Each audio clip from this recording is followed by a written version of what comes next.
least in northern Nigeria, which I think is a timely and a very pertinent discussion. More discussions. When we were on the campaign trail, I remember the president now would look at the crowds, the young people, millions of them, and he would just look at us in the bus and say, we need to find solutions, especially when we visited the northern Nigerian states. So we really need to look at this because we're talking about the future. What does the future look like in northern Nigeria? How do we make sure northern Nigeria, that we can achieve the northern Nigeria of your dreams, of my dreams? And I think these are some of the things that we're going to be talking about today. So we've brought together a very, super smart panel. And the first person I'm going to introduce, you've heard me talking about Sterling Bank. Okay, be honest, how many of you have gone to open accounts? Put your hand up. Let me see. Very good. Bring Samia for all these people. How many of you have not yet? I just want to thank the 15 people. You see, the only honest person who has admitted that she has not done what I said is a woman. You see? So, you too, good, well done. So, the thing is, I told you I had a target. And I want to thank the 15 people who listened to me and had mercy on me and went to go and apply for accounts or open accounts with Sterling Bank. But look, I'm still 23 people behind. Who is going to go and open an account? Let me see your hand. You are shy. Okay, if I give you 5,000 to put in the account. Now, wow. See life.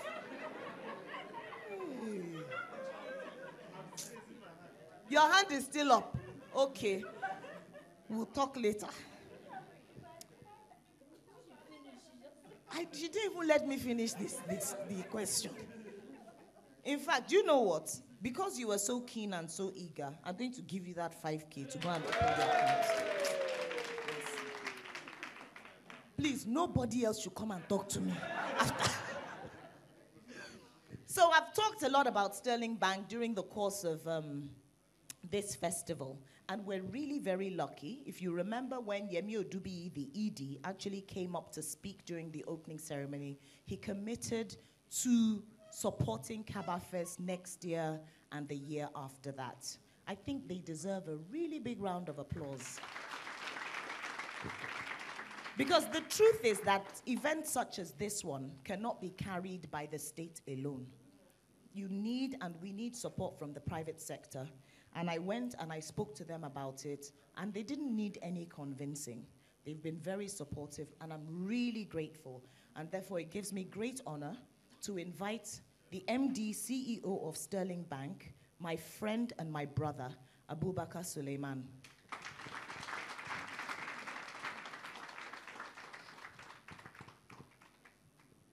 So this other person, he belongs more to you than to me. As your commissioner.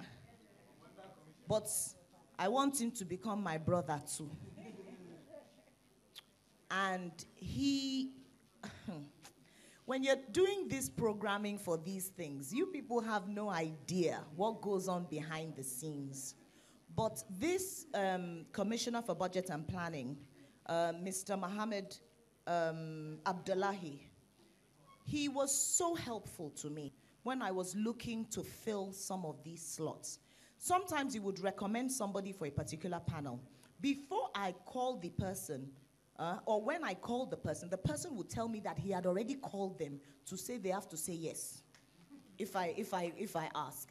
And it happened like that. Some of them worked out, some didn't. But I'm really grateful that he's here with us. Please join me in giving a resounding round of applause as we welcome Commissioner for Budget and Planning, Mr. Mohammed Abdullahi. Are you my brother from today? Thank you. And last but not least, my ijile pam pam. Do you know what that means? You see, because I'm not attacking. When you say somebody is your ijile pam pam, that means that's your personal person. My sister, my besto, my partner in so many criminal activities and non-criminal. No, we don't do criminal. We're very good, please. Everything we good is good and wholesome. Very good. Please, you've seen her comments. You've seen what she can offer. You've seen the role that she's played in northern Nigeria, in the media, in Nigeria as a whole, and what she's done for the young people. Please join me in welcoming my beloved Kadaria Ahmed.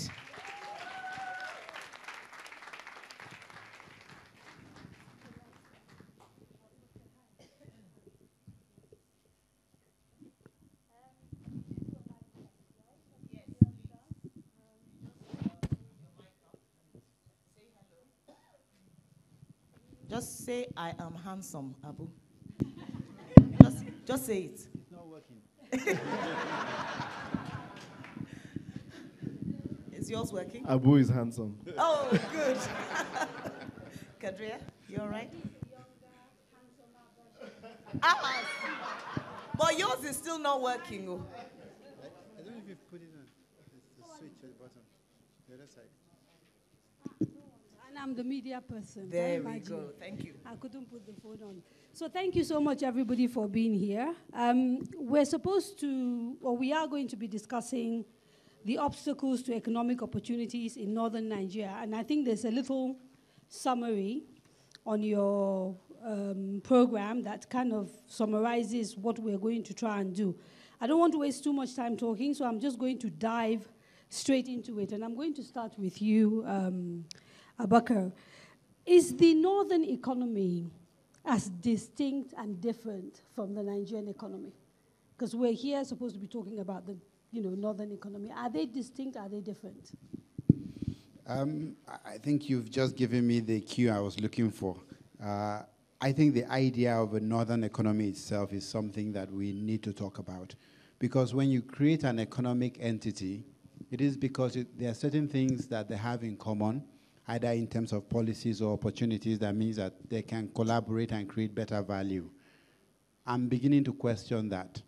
Because beside the political entity itself, which is relevant to politicians and for governance, at the economic level, I don't see the collaborations, I don't see the policies, but I also see a very divergent knot. So when you start to look at the vibrancy of Kano State, if you look at the transformation that is happening right here in Kaduna on one end, and then you start to go to the siege in Maiduguri, or you look at what is the helplessness and hopelessness in Zamfara, it's very difficult to create a single economic entity and then begin to look for how that will work.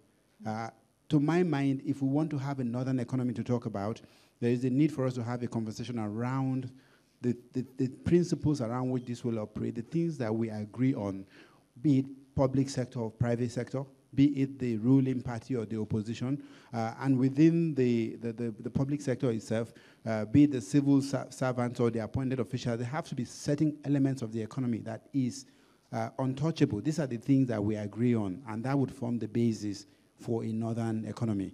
Anything other than that is just using a geographical definition and insisting that you can find commonality and therefore build on it. Okay, and yet, let me come to you, Mohammed. Despite these facts, as reeled out by Abubakar, about the sort of disparities that exist as you move from one part of the north to the other, we do have certain things that we share. Geography, like he pointed out, history in some cases, but also some sort of cultural similarities, which mean that we do get lumped into one place. So, in your view, are his points valid, or are there still common areas that will allow us to talk about a northern economy because there are shared challenges that we can look at? Well, thanks a lot, Kadaria, and really I'm quite glad to be here because this is a conversation I think that's very critical and it's very timely. Actually, we are facing currently right now an emergency. We're not having this conversation before the emergency has happened. The emergency has already happened, and we're trying to pick up the pieces right now to find a way to move forward. I do believe that there is such a thing as a northern economy. And I do believe that because we're lumped so much together with the greater Nigeria, we've not been able to really identify the problems and the challenges and be able to face them head on. I give you a few facts. Northern Nigeria as it is today, if we define it loosely as the 19 northern states, cover 78% of the landmass of Nigeria. However, that's 78% of the landmass and 70% of the population. We're about 120 million across these 19 northern states, out of 180 million population, but we only account for 17% of the business in Nigeria.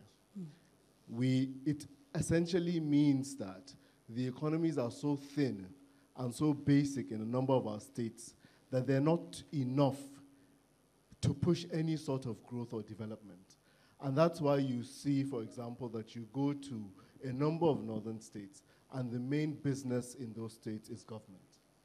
That is why, because the government is the only income distributor, it's the only business employer, it is the only employer of labor. So everybody around those states is more or less dependent on that public sector economy. Now that becomes very dangerous because we have seen, for example, what has happened over the last 4 or 5 years. It is impossible for government, if I look at Kaduna State, for example, we're 9 million people today.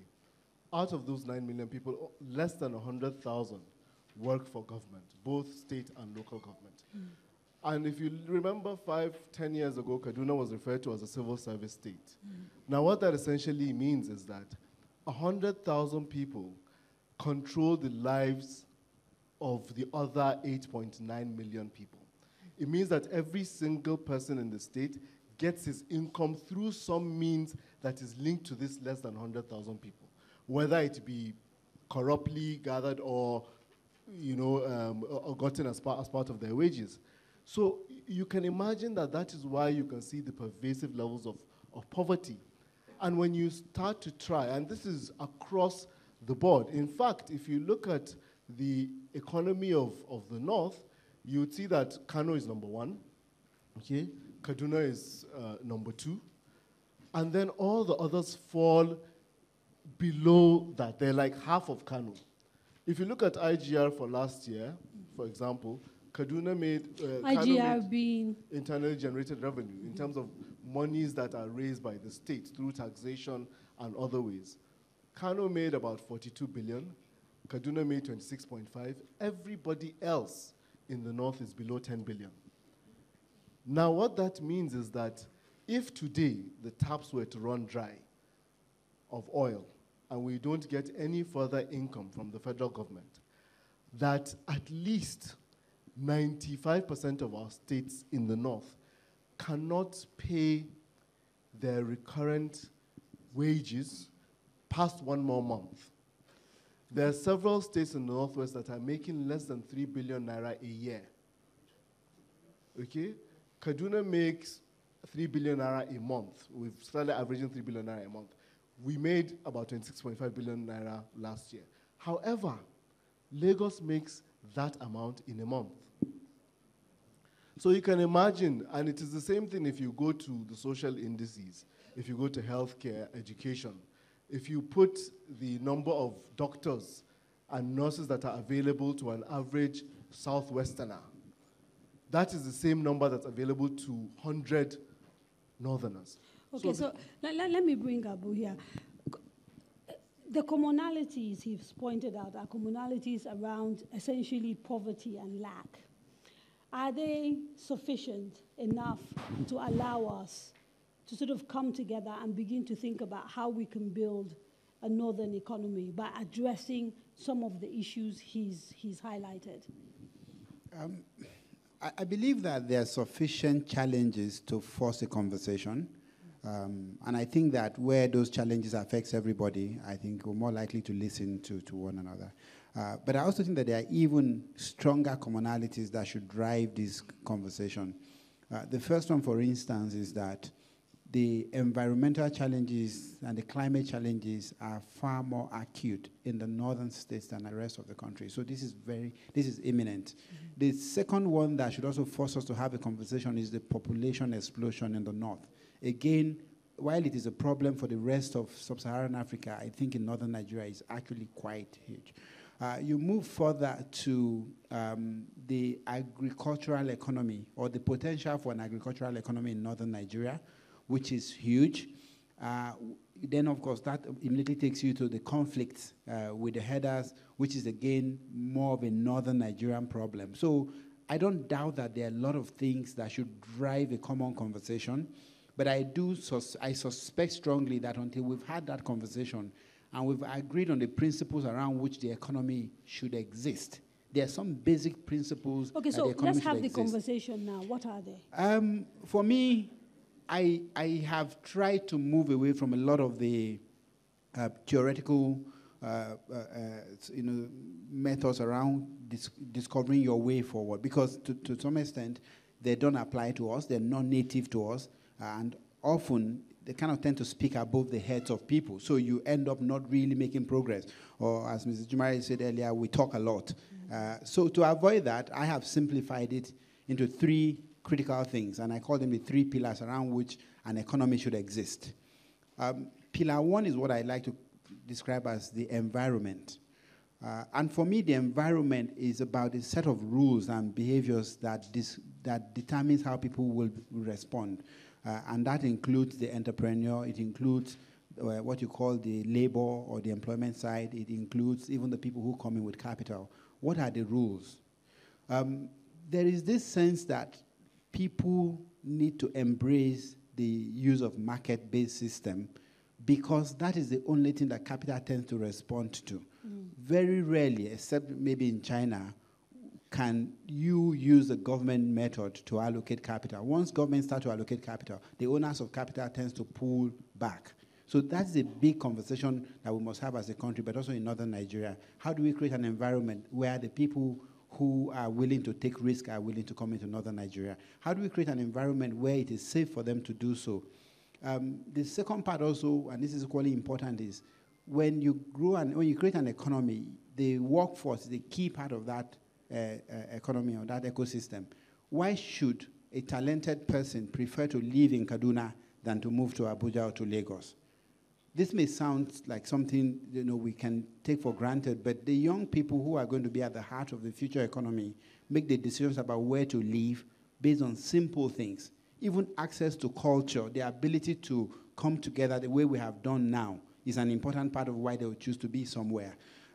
For the person who brings in the capital, they need some level of certainty. They need to know that the rules by which they come in will continue to remain the rules while they are in. That is important.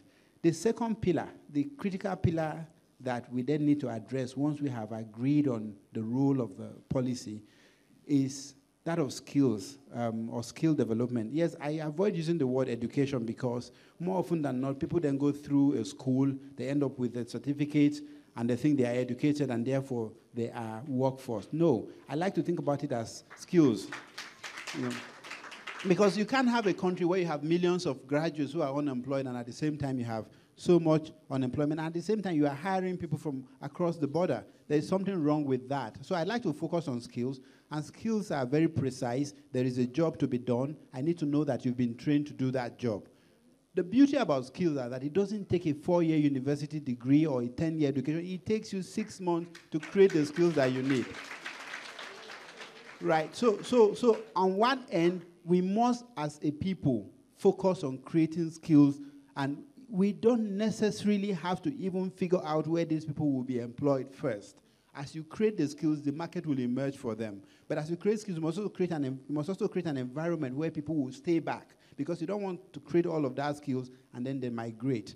The last point for me is capital, because once you have an environment that is friendly and the entrepreneurs willing to take risk are in, and you have talented workforce, you must then be able to put in capital, because that is how you grow business.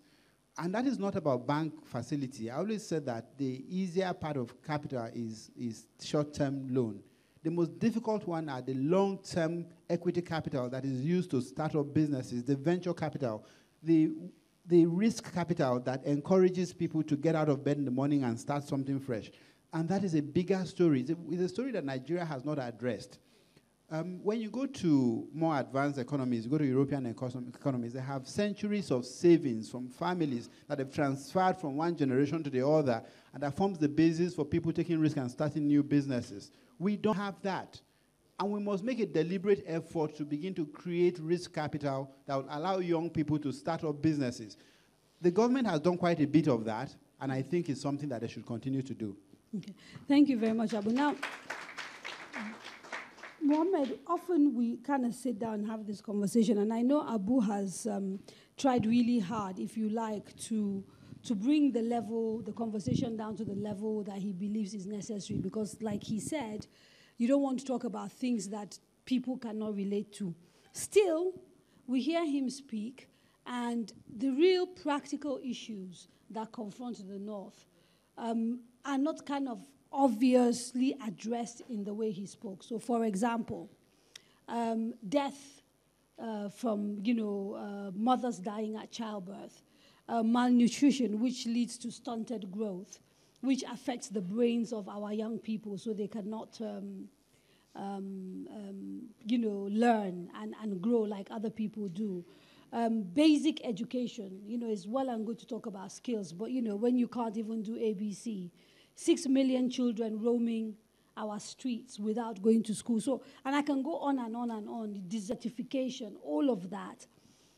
Given the sort of template he's given, is it your view that within that template we can begin to address these real issues and then move forward?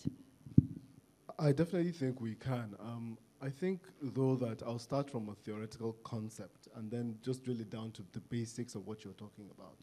I think what we still are lacking as a region that wants to develop is, and even as a country, is that we still lack that consensus of the elite of what exactly is the method forward. And the danger is that every single solution that anybody in the room proposes is actually correct, because the problems are so many. And every single issue actually needs to be tackled. If you look at the United States, for example, you're reasonably sure that no matter who emerges on the Democratic or Republican ticket, there's going to be an America First agenda. You might differ on how to raise resources between whether it's taxing big businesses and the role of...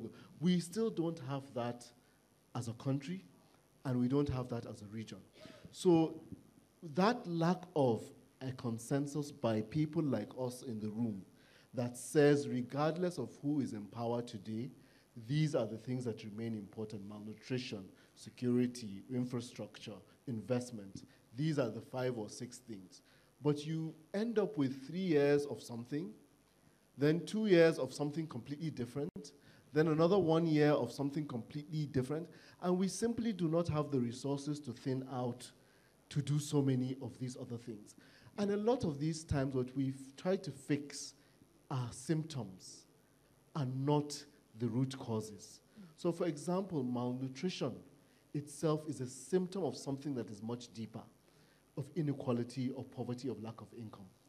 And if we continue to feed children with RUTF or whatever it is that we go to the villages, we will continue to just produce a population that is consistently hungry, and we have to fly in with our donor friends, take nice pictures, and then the problem never gets solved.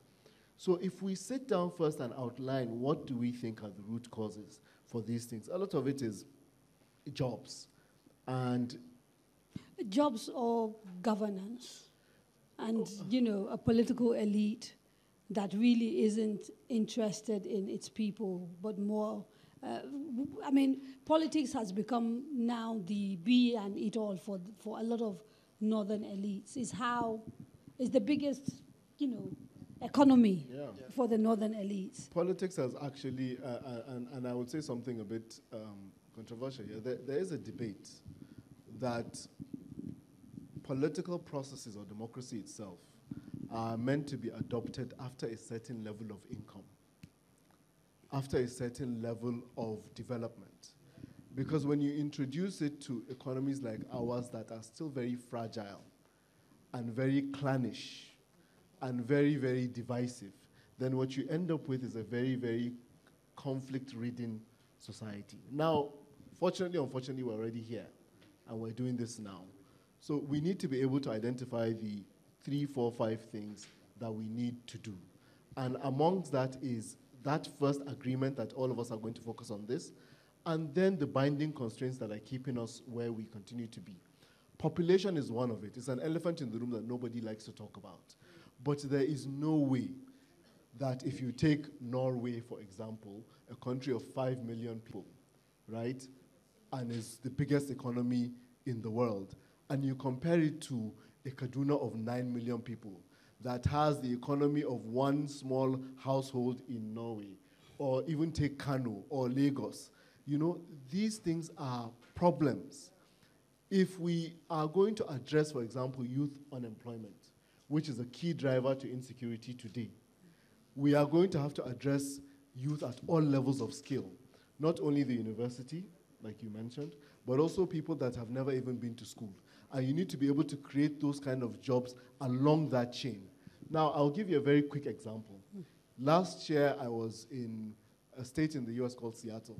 Seattle is not a state, actually. It's a third of Washington state. And I like this story because in Seattle, that is a third of Washington state, they have Boeing, Amazon, Expedia, Microsoft, Gates Foundation, a number of other companies, okay? Now, many of you beyond the movie Sleepless in Seattle probably have never heard of Seattle before, okay? But in Seattle, when the month that I visited, was it August or September last year, Amazon had just hired 70,000 engineers. 70,000. All of them with an income of not less than $100,000 a day. Annually. I apologize. $100,000. I would love to have that. Okay. Now, $100,000, okay? Now, there is no company in the whole of sub-Saharan Africa that hires, first of all, 70,000 engineers, okay? And then gives them an income anything close to $100,000 a month, a year. Now, essentially, what is this? And this is just Amazon. Boeing has not hired. Boeing does 4 747s a week, okay, in Seattle. Now, based on that, Seattle is not even in the top 5 of the economies in the US, okay? Now, if we're not able to build these sorts of things where private sector can come in and mop up 70,000, 100,000, 200,000 people at a go and give them these sorts of incomes, then we're still going to be teetering along the brink of poverty and insecurity. And so really the path for us to follow is not politics. It's about a private sector-driven economy. And it's about skilling the young people. Right now, if you look at Kaduna State, for example, there's a lot of young people that are into small businesses and doing different things. This is the path, okay? But we are yet to get even consensus between our governors in the north. There is yet to be a deliberate document, one single document that says, this is where we want to go as a region. If you take the Southwest, there's already... Before you go on, let me quickly ask a question there, because then I want to go to Abu. Is it possible, therefore, for a state to go at it alone? In other words, a place like Kaduna, with the sort of policies that you're pursuing, long term, if the North as a region does not come together and pursue certain policies, and of course we're also looking at the wider Nigerian government and policy, can Kaduna on its own succeed and be an island? Or is it a matter of survival for a place like Kaduna to drag other states kicking and screaming? It definitely is a matter of survival to drag them kicking and screaming. I'll give 2 quick examples. One is security. When we came in 2015, there was already some skirmishes around the Beningwari area. Okay, we mobilized a number of the governors because the forest in that area is shared by 4 states: Kaduna, Zamfara, Niger State, Katsina. Okay, now, no matter what you do as one state, if you push pressure on your side. They just go wait on the other side till you relax, and then they're back. So if you don't have that cross-state cooperation, it's not going to happen. 2, on education. When we improved our schools, 2015-2016, did free schooling and started introducing meals, we had all the border cities, all the children pouring in, coming into the state. And if you had planned, for example, I'm going to do 30 students per teacher, suddenly in the middle of the term, you have 60 students per teacher, because all the neighboring states are now taking advantage of. You don't have an ID system. You don't know who is who. We're all monolithic. We're the same people. You're not going to say, you look like you're from Zamfara. Get out of this class. Okay, let me ask Abubakar, using your blueprint of those 3 pillars that you identified, and looking at some of the issues that he's raised, demography, growing population, things like that, if you were to sort of break it down, how do you start? Let me first start by agreeing with him that it's about jobs. I think it's very important to understand that people who have decent jobs get everything else. People who have decent jobs get education, they get the health care, they avoid the malnutrition. So at the heart of all of this is to give a decent income to a family man or woman so that they can then have everything else. If people have decent income, the educational system will fund itself. You don't even need government support in health. So to that extent, we agreed. And that then further buttresses the fact that the state as an employer is an anomaly. The state as a major employer is an anomaly. The state exists to create the environment where the private sector will then employ. And having employed, those in employment then pay taxes to enable the state continue to sustain that environment. That, for me, is the first agreement that must be reached. And not just a theoretical agreement. Is this understanding that the number 1 job of the state is to do everything within its power to create an environment where the private sector entrepreneur from anywhere in the world feels that northern Nigeria or Kaduna is the place to come. Okay, I don't mean to interrupt you. Hold that thought, okay, because I know you're going to continue, but I want to quickly ask you, where you have a situation where things have gotten so bad. Correct. And we have, like, we were talking about population growth. The bulge, they're talking about 2050, 450 million Nigerians. Correct. 70% of them in the north. Correct. With all the issues that we have, lack of education, desertification, all of that. Where is the line for the sort of intervention that you don't seem to want the government to do? So, in other words, those that are already caught up in the problems that we have, what do you do with them while building that enabling environment that allows the private sector to come in and thrive and do all the things that they're supposed to do? Absolutely, 2 different things to be addressed separately here. The first one is that you've got a crisis on your hand and you need to do an intervention. That intervention is not a private sector intervention. Even though I strongly believe that you should use private sector entity to create the intervention so that it's sustainable. So you create an environment where the private sector participants are the ones who delivers. The earlier panel, we talked about how you're trying to give out free fertilizer, free inputs, and you end up destroying the economy. I can give you another example of how, if we do the intervention wrongly, we create a problem. And this is also in agriculture because it's central to North. We have helped farmers by giving them single-digit loan so that they can create the jobs through. But what it also means is that any farmer that cannot access single-digit loan becomes uncompetitive. So the growth of credit to the agricultural sector is almost limited to the intervention fund. Those are some of the consequences we think through when we say, even when government wants to intervene. And let me tell you what the intervention should be, to my mind. There's obviously the one about securing the environment. I think beyond everything else, securing the environment is critical. That's something that needs to happen.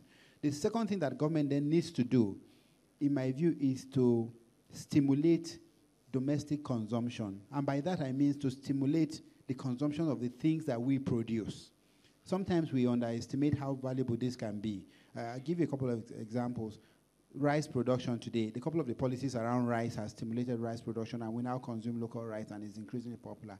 I remember during the Obasanjo years when the importation of packed juice was then prohibited, and then people started to set up factories so there are the ways you can stimulate the things that we produce so that our people can be employed in that process. Government has the power to do that and should do that.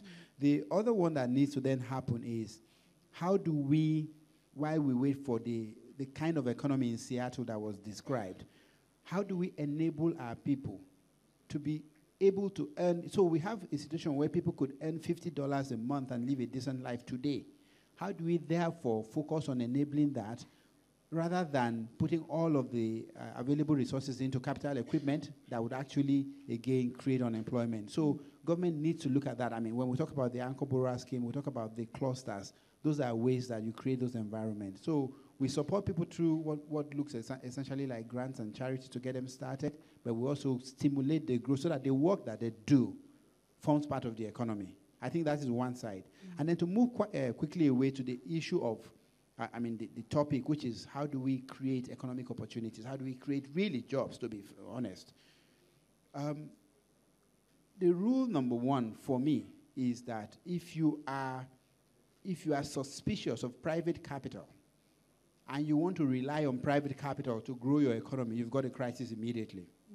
You need to first understand why private capital exists and accept that they exist for profit, and that in itself is not a negative thing. I think we have a situation where people seem to think that private capital is a negative thing and therefore government should, in a way, go after them. Isn't part of the problem, though, that occurs, that natural suspicion exists because what we've done is seen a widening gap between, correct. Let me finish, between people who have money those who have not. and those who don't. Yeah. In addition, private capital that has come into Nigeria has often not behaved very well. Correct. So, the MTN story, correct. for example, and that we're still seeing, and I'm not saying that the way they're being treated is exactly correct, but is an indication of how capital takes advantage of government and environments and basically behaves badly. Okay. And this kind of explains why we have these issues. Okay, first of all, capital behave as well as the economy permits. So there's nothing you can do. And it's not just capital. Our people behave the way we permit them. If you go out today, in some places today, people will ignore traffic light and drive because it's permitted. In other states, you won't try it. So I think the idea that capital is responsible for that, we might as well say our people are a problem because they behave the way we permit. I don't agree with that. The second point that we must make is that for you to reduce inequality, you must first of all increase the size of the opportunity, the size of the cake. And you can't do that without private capital. It's not been done anywhere else except in dictatorship. As Mohammed stated, we are a democracy. We can't do anything about that anymore. It's too late for that. Therefore, we must operate within the constraint of democracy. Within that constraint, the only way that I have seen that the size of the cake can be increased is through private capital. The second point is that I actually don't disagree that government should play the role of redistributing some of the wealth. Not by taking money from the Aliko Dangotes of the world and sharing, but by ensuring that they receive sufficient taxation from the process and that they use that taxation to level the playing field. In other words, ensure that the son of Aliko Dangote and the son of the man next door have access to a decent level of education so they can compete. So I don't have any problem at all. I actually think that the primary role of a government is to create that. But you can't create that by killing the goose that lays the golden egg, as it were. You must actually feed it.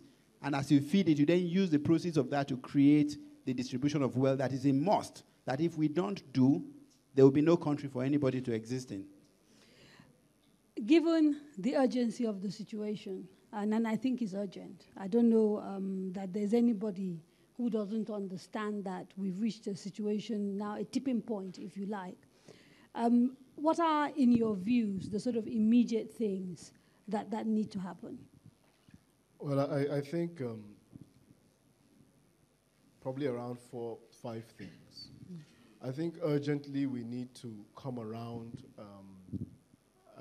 a consensus about a plan that covers both the short-term emergencies right now and the longer-term plans that we need to do. People have spoken about a Marshall Plan, which is what rebuilt Europe after the World War. Now, actually, it's interesting you say that. So America post-Civil War.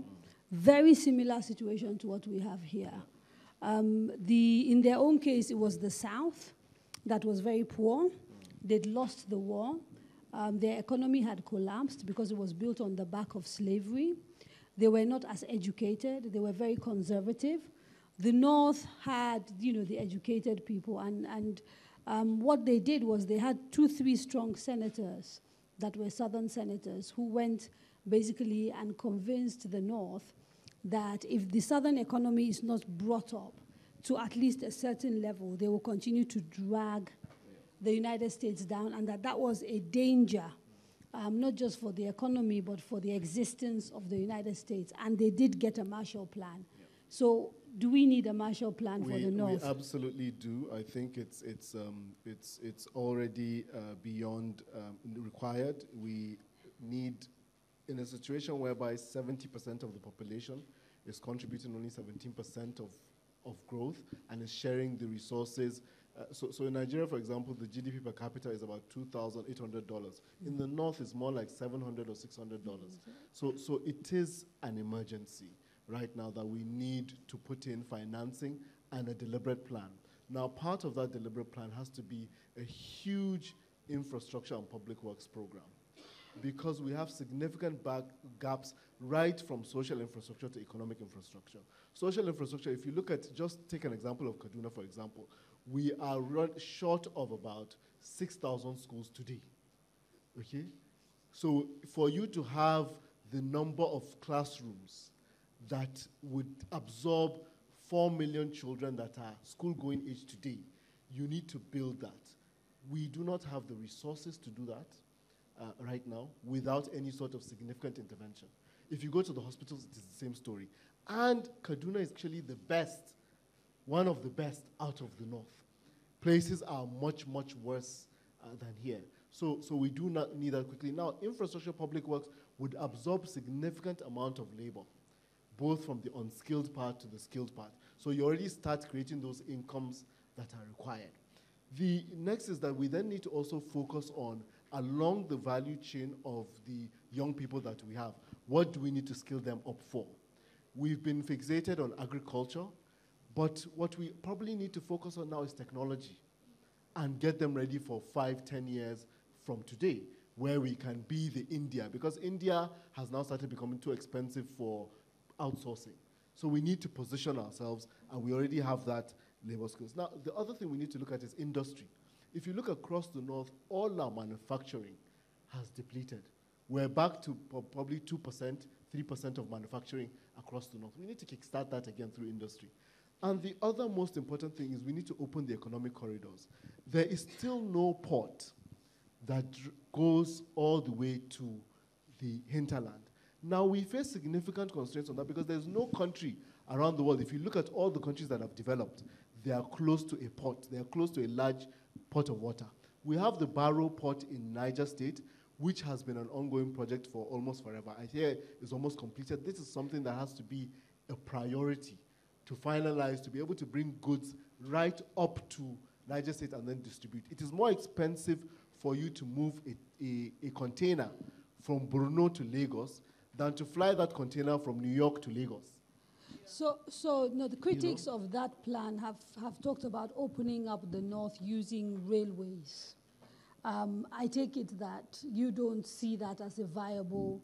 I think the railways are good, and it doesn't preclude using the sea, but the ports definitely, in terms of capacity, with what you can carry on the sea, is much, much, much bigger. It holds more potential for that.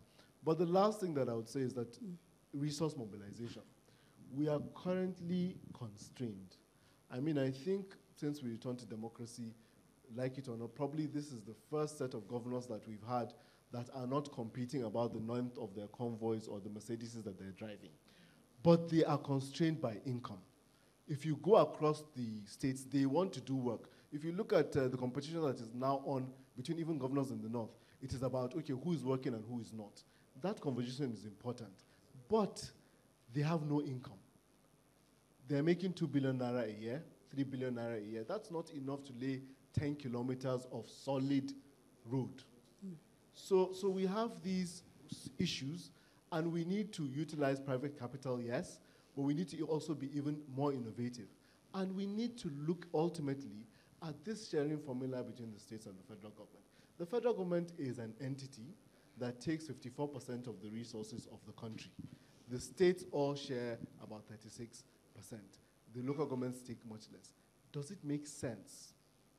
Right? So these are questions that we need to sit down and really thrash out, and then unlock resources that will lead to development at the state, because this is where the people are. Let me bring in Abu before I open it to the audience. I'm not too sure many people will agree with him regarding the governors utilizing the resources that they have to the best of their ability. I think that's kind of debatable depending on which state we're talking about, and I'm from Zamfara, so you can understand what I'm saying.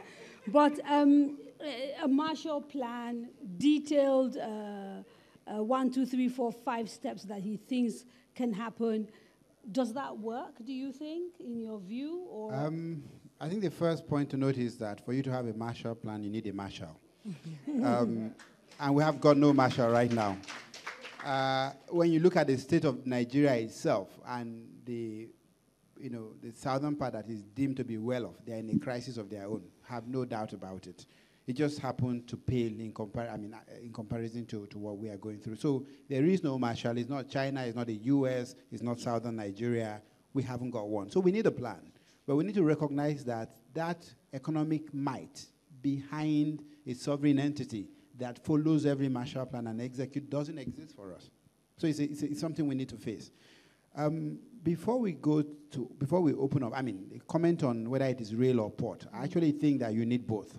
I actually think that depending on rail alone leaves the northern Nigeria disadvantaged. So because you still have transshipment costs, and then eventually, when it comes to international trade, if you want to be able to have that directly, you do need a port. But so we should strive for both. But I'm going to sum up with what I think are concrete things we should be doing.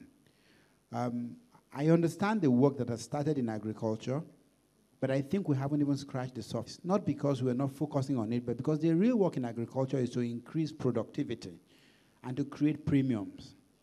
And that means that we must see through from crop production all the way to export.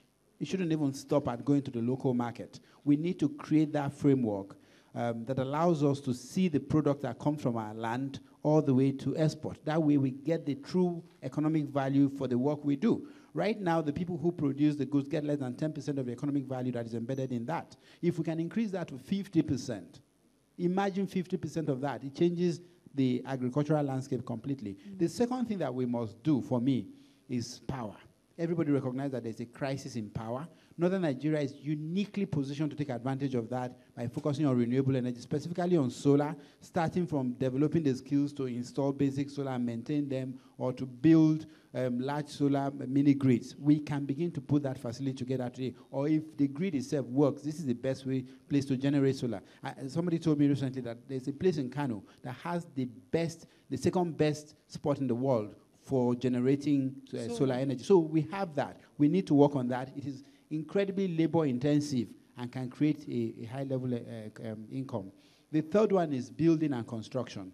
When you have the kind of labor that we have, and we have the building and construction industry that is highly labor intensive, we need to focus on it as a region. How do we take building materials as a serious component of what we want to build? Because again, the raw materials that goes into building material exists here, the labor is here. The fourth one for me is looking at all these three sectors I've mentioned, focus on fabrication.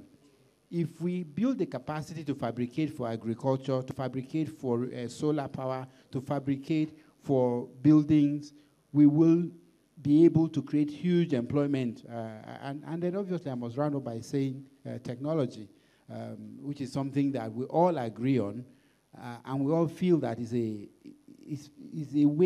only way that we can actually become competitive in terms of catching up. Every other thing else is to survive, but to catch up, we must catch up with technology. Okay, and before one question to both of you quickly before I open it up. What is the role of policy around, because I was expecting to hear from one of you, the role of the federal government as far as our ability, say, to exploit some of the resources that we have. You mentioned resources, but You know, we have the Land Use Act, which, you know, people keep talking about wanting to reform. We have the, I think, Solid Minerals Act. All of those things sort of put the federal government or the firmly in charge of certain resources, and that autonomy that states can have to exploit their resources is not there. It's a very political thing. It's very controversial. But I'd like your thoughts on this before we open it up to the audience. The reason we didn't, well, I didn't bring it up is that I felt that that is a Nigeria issue that affects all the states equally, and to that extent wasn't specific to northern Nigeria. But given However, that our own resources are not being exploited to the extent that, say, oil is exploited in the Delta, because whether we like it or not, the oil-producing states do have a slight advantage because they get derivation, they get all sorts of things from having oil.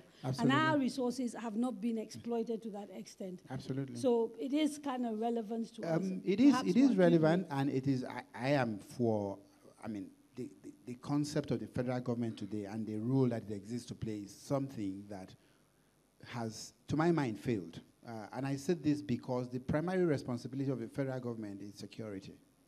And yet our primary challenge today as a country is security. So they have not done their number one job. And they continue to control, as he said, 50% plus of the resources. So I challenge that. We need to challenge that.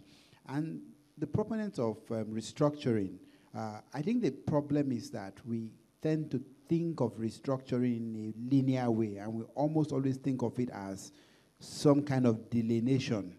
Whereas in truth, and if I was one of the governors, or if I was part of the governors, the argument would be the relationship between the federal government and the state government. But for them to have that conversation, they need to also change the relationship between them and the local government, because the federal government is going to point out to you. So I say he who goes to equity must go with a clean hand. If we don't start to give the local government the resources that they need to take care of basic issues in their own community, you can't go to the federal government to then ask for more resources. And that's as simple as that.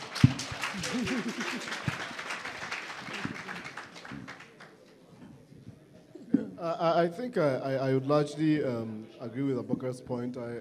I think definitely the issue around even the federal government has a convening power to bring all these states together and to actually realize that there is a problem.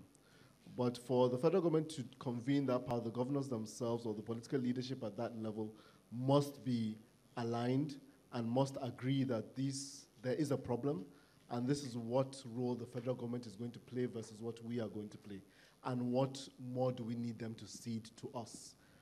But that conversation is yet to happen. I think the closest that has come to that is the true federalism discussion that has happened within the APC. But that's still one that has to be tabled between the National Assembly and has deep constitutional requirements. Does the North not stand to gain so much from these changes that they should become the champions of this particular change?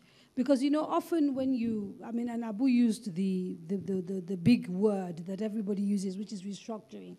Often when you hear conversations about restructuring, the general understanding that people have is that the North is scared of restructuring, and restructuring is something that the South wants. And yet, when I've sat down and talked to people who kind of understand what restructuring will do, they tell me that actually restructuring is likely to benefit the North more than any other place. So why are we not getting the Northern leadership getting together and actually championing this? I think it still comes back to the issue of the politics versus policy and what positions are people taking on various things. And for restructuring, I think the simplest definition of restructuring is just giving each level of the federating units what is due to it. Having a Minister of Agriculture, for example, in Abuja with a budget of 30, 40 billion does not make any sense because the Minister of Agriculture owns no land anywhere in Nigeria. He cannot farm anywhere in Nigeria. He has to rent land in each of the states. So it is a discussion that needs to be had regarding how do you then just maintain the policy formulation and coordination responsibility of the federal government, while allowing the places, the local governments, the states, to actually do that work. And a number of it, if you take the mining that you mentioned, for example, there are definitely perverse incentives in the mining sector. It does not, that is why there's been no investment by the state governments in the mining sector. Because when you're sitting as a state government, sometimes the investors just arrive your state with a title from Abuja to say, sometimes they don't even reach out to the state government. They just start quarrying. You know, so I think those are conversations that need to be had. But before those conversations can be had, the northern elite must agree that this is what we are going to do, this is the pathway that we intend to follow, and this is what role we want the federal government to see to us to do. That conversation is still yet to happen. No, but I mean, are we not being a bit naive in expecting the northern elites to agree anything, given that they're sitting pretty and they're doing well? Well, I mean, I don't know if, besides a revolution, there is no way that you still need the, and I talk about elite here loosely. Elite could be political elite, intellectual elite. Sitting right here on the table, we are in other words, the question I'm trying to ask is, why should they? Probably that's why it hasn't happened, because there's been no reason for it to do. Abubakar? I actually think that it's misleading to think that they're sitting pretty. I think it's unfortunately one of the biggest mistakes that they can make. An illusion. It's an illusion. Ask the Borno elite. They were sitting pretty until 10 years ago. Ask the people in the United Kingdom. A day before Brexit, they were sitting pretty. Ask the people in America. They thought that Trump could never happen. So my feedback to the elite is that there is only so far the injustice and the inequality can go before you cease to have a country to be an elite in. I keep saying to people, there is nothing like a distinguished refugee, right? There's nothing like that. I say to people that if you remember Aleppo in Syria, there were people there who were professors, there were doctors, there were bankers, and they were sitting pretty. And today, they don't have a piece of land to stand on. So my point is that no elite in Nigeria is sitting pretty. If you think you are, then you are the most ignorant person that I can think of, and the consequences are coming right. Okay. Questions. We will do this side, this side, this side. So what we'll do to just make sure that we get as many people in as possible is we won't do one and back to the panel. We'll do maybe 3, then back to the panel, then another 3. So number 1, this gentleman here in the middle, and then Fatima there, and then we'll come back to the panel. We'll come to you, I promise. Yeah. Okay. My question is just on what you just stopped talking about now.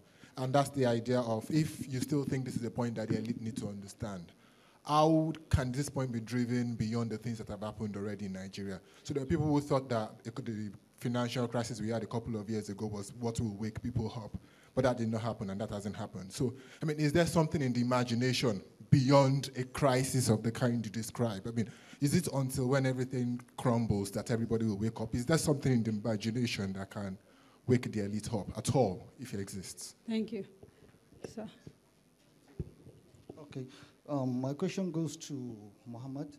We have in northern Nigeria the Northern Nigerian Development Company, which comprises of the 19 northern states.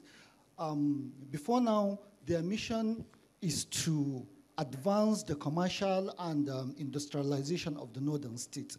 Now, sir, do you think that injecting money into this organization will lead to bringing the northern Nigeria out of the present economic situation? Okay. Thank you. There's the lady behind. Yeah. My question is for Mohammed. As a politician and somebody who is occupying an office, we know ourselves. As someone who's occupying an office that has a tenure, how much can you actually put in? How much reform can you actually listen?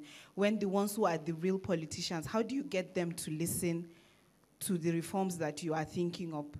And for Abubakar Suleiman, how she talked about, she asked you about how capital behaves. A lot of the problems we have is because of either we have sloppy regulators or we have overzealous regulators. So as someone who's in the private sector, what do you think we can do to upgrade our regulation to ensure that capital behaves itself? Thank you. Okay. Yeah. I think I would like to take the last question first. That is, it's such a powerful question, because it's exactly the same question that we ask of governance. What do we need to do so that governance either stop being sloppy or being overzealous? So it's it's at the center of almost all reforms. Those who talk about Singapore, they don't understand that what was really reform in Singapore was the public sector, then the private sector followed. We've had interesting examples of competent regulators in this country. I'd like to talk about PENCON all the time. Yeah, they were properly set up, properly resourced, and they have been a very good regulator. There's one that is very quiet, people don't talk about a lot, is the NDIC. There are a couple of, but what they all have in common is that the people, that the compensation model there does not reflect the public sector compensation model. So they can attract talent. So first of all, they have competence. The people who are good are willing to work there. Secondly, because they are well compensated, it's a lot more difficult for them to be compromised, right? So we cannot fix regulations without fixing the welfare of the regulators. That is the number one thing that has to happen. And it means that you need fewer people doing the regulation but being better paid, because the sort of numbers that we have now, you can never pay them. I mean, I remember a situation where in Ministry of Information, we had over 3,000 people in an empty office in Lagos, and the entire South Africa Ministry of Information had 300 people. So you can't pay if you keep using it as a social welfare program. So that's my only answer. We need to deal with that. The other question is there anything else that we can do or say so that the elites can get this message beyond waiting until things get out of hand? I think, for instance, Kabafest, even though it is an art festival, as it were, is also about storytelling. I think our ability to use storytelling, whether it is based on our history or is based on documentary or what is happening, is very important. We need to help these people draw a path that shows where we are and the inevitable end if we continue on that path.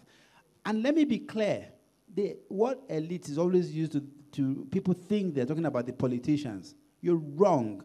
It is about you talk about the intellectual elite. You talk about the religious elite. You talk about the businesses. We are all part of this problem, and in every one of these spheres, we need to move ahead. So I think storytelling is very important. I think we need to draw out stories of where these things have ended badly so that people can start to see the picture. I think is important. But sadly, and I'm really, really, really afraid, and in a way I'm reluctant to say this, what I have seen, to me, shows that the only language that some of them will understand is when people refuse to die quietly in their homes and choose to come to the street to die. And that is what we must all collectively avoid.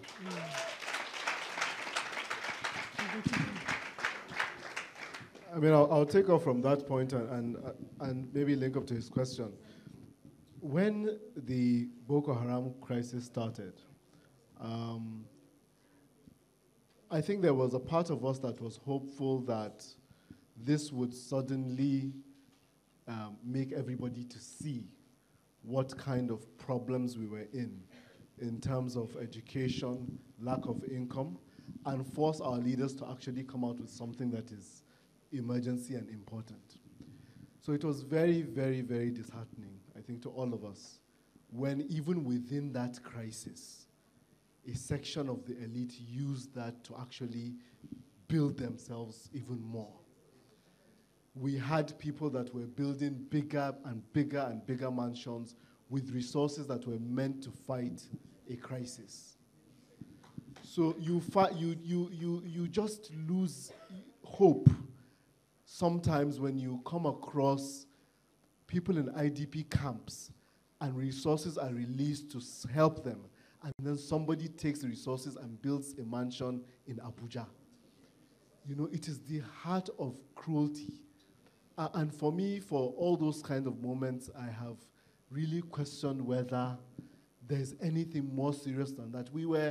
There was a point in time where almost every week you would hear 2,000 dead, 1,000 dead, 300 dead. But within that, people were running to the villa to get approvals to buy arms and to save these people, and then they would take more than half of those resources and build mansions right in the middle of those conflict areas. So honestly, I don't know about that part. I think somebody needs to study it. It's probably a PhD or a professorial thing. Let me jump in here quickly and see whether you and Abu think. I'm not a fan of talking about values because I think they tend to be subjective. But I've heard people say the North has kind of lost its way. And I'm just wondering, what role does religion play, or does religion play a role at all in sort of the way we've become, the things that we aspire to, our ability to be our brother's keeper, all of those? I think with development, we just have to keep trying every single day and to create a coalition of the willing that will keep working hard every day to try to deliver something. But I don't think that we're ever going to get to a point where, or I don't think it's going to be soon, where everybody in this room, for example, agrees that this is the way to go. And that is unfortunate. So I don't have a clear answer to your question, but I will just tell you that a crisis has already happened, and we do not use that crisis to emerge stronger. The NNDC was created as an investment, more of an investment arm for the region. Pouring more money into it would support more businesses, employ a bit of people, but it is not the silver bullet. There's no silver bullet, actually, but it is not one of those silver bullets that we require. It is still good. It has new leadership now. They're doing a number of things, investing in new property, prospecting for oil in Borno. They're doing a bit, but just not at the scale that we require. We are 120 million people, covering 78% of Nigeria.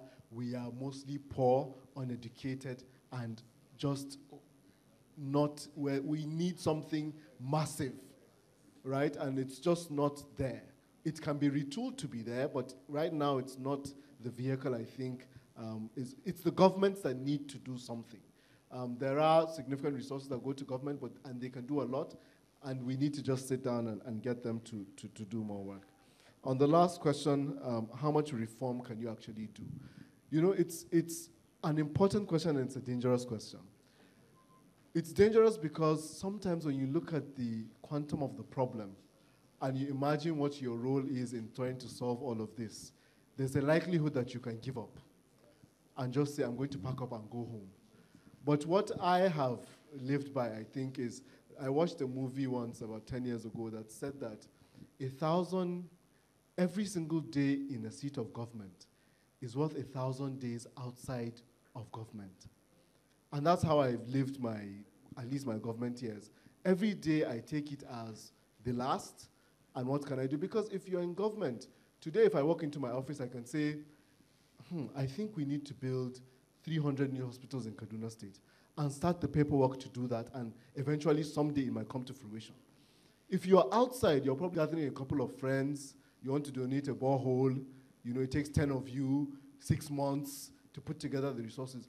These are government resources that you can deploy 2,000 boreholes in one day, okay? So while you're there, you do your bit, hoping and praying and trying to build others to be able to take over, but there's no certainty that when you leave, as Trump has shown, even the biggest economies, the places that shout about institutions, can be destroyed by one man. So okay. You just do your best. I have very little time. I promise this young lady a question. Just a comment on the religion. I'm sure you want that. Let's finish with it because I've been warned with that. So let her take her question, then we'll come back to the panel and finish up. Yeah? Good evening. My name is Suleiman Ahmed. Okay, the topic is obstacles of economic opportunities in northern Nigeria. Now, there is problem of weak awareness to poor farmers' products or small-scale businesses' products. My question is to the Commissioner of Budget and Planning. Now, we have problem in Nigeria generally, not just the North, of locally made products not being patronized by both the government and the citizens. Now, what step, let me not say what step, is the government having any plan at all, any policy of making not just the citizens, but also the government patronize these locally made products? Not just that. Does the government also have way of giving a chance to those that don't have the means of advertising their products? Thank you. Okay, if you answer that, and then your finishing remarks, and then we come back and end with Abubakar. Yeah? Okay, thanks a lot. I'll just answer your question. So the simple answer to your question is yes. And the simple answer to your question is no. And I'll say this, if you look at 10, 15 years ago up to today, there's always been some campaign, buy Nigeria to grow the Naira, buy Nigeria, buy Nigeria. There's always been this campaign in some way, shape, or form. But as always, the not buying Nigeria is a symptom to a deeper problem. And that is about trade, border issues, and the rest of it. I give you a very, very short example. In 2010, I did a research in Kano to look at why a lot of the manufacturing concerns in Kano had closed shop, especially the textiles. And I was about to close out my research and finish the report when the driver that I was with told me that he wants to show me something. I said, what? He said, just 1 a.m. I should just wake up. He'll come and pick me up at 1 a.m. 1 a.m. he came and picked me up, and we went to the highway between Kano and Kaduna State. And around 2 o'clock, there were about 30 trailers that drove in to a place called, I think, Ofarmata or somewhere. Yes. And they were offloading these sorts of caps, exactly this, what you're wearing and everything, from China. Okay? 20, 30 trucks. And you know how much they were selling this? You could get it as low as 20, 50 naira. I'm not kidding. Because they're doing mass production. They're producing in thousands. So you have finished your product. Maybe you sell it to me 1,000 naira. There's a Chinese product that I can get for 400 naira with everybody's income on top of it. So the buy Nigeria to grow the naira is also an economic decision. When I go to your shop and there's a Chinese product and there's your product, you can't afford to sell it at 400 because you've paid NEPA bill, you've paid generator, you've paid everybody. So there's a smuggling issue, there's a trade issue there, which needs to be discussed.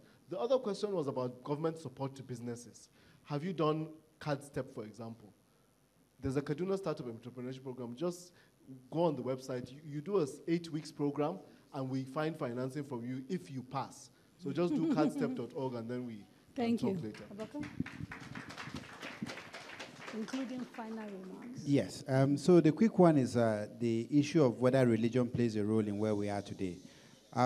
I think we have seen across the world that irrespective of your religion, you can grow and you can fail.